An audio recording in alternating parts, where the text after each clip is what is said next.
So I just got out of the Black Phone 2. I thought it was pretty incredible. I'll say first off, I had a really unusual theater experience. I went to a theater that I don't normally go to, and people on my left were talking, had to get shushed. I wasn't the shusher, but hey, I'm glad it happened as they were not whispering. Back to the reaction. The Black Phone 2. It's everything that I could hope for a sequel to the Black Phone to be. I mean, Scott Derrickson has been flirting for a while with trying to create some sort of horror icon of the same ilk as like Freddy, Jason, Michael, Ghostface, Chucky, stuff like that. He did it with Bagul and Sinister, but it doesn't really feel like that caught on. But honestly, it feels like, and I know that Scott Derrickson didn't create The Grabber, it's an adaptation from Joe Hill, Stephen King's son, but Scott Derrickson and Ethan Hawke bringing this character to life, I think is really incredible. Just not just the character, but the world and the other characters within the world, I think are just really incredible. I loved seeing a return to this in such a new and different kind of way. It's more so in a kind of Nightmare on Elm Street Dream Warriors way, where it's like you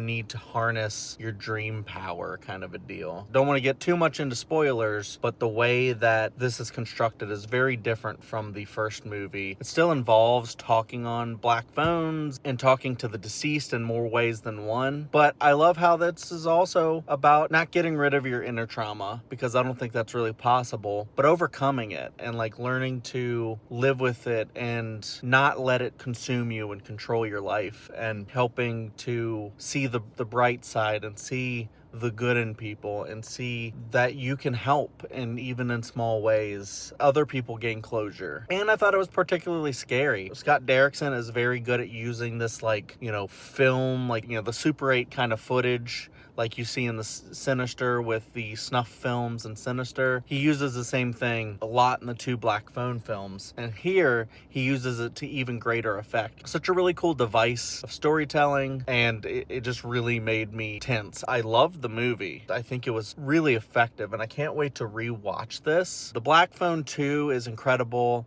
Scott Derrickson nailed this. It's such a cool sequel. It doesn't really retread anything from the first one. It just adds to it. I think that's what great sequels do. I love the performances. Ethan Hawke is great, but so are the other actors for sure, especially the little sister from the first movie, who is basically the main character in this one. I think this is just going to be one of those classic sequels. So if you get a chance, go check out the Black Phone 2. This isn't one that really stands on its own because it's really a reaction from the first movie. You got to go watch both. Yeah, go check out the Black Phone 2. Incredible.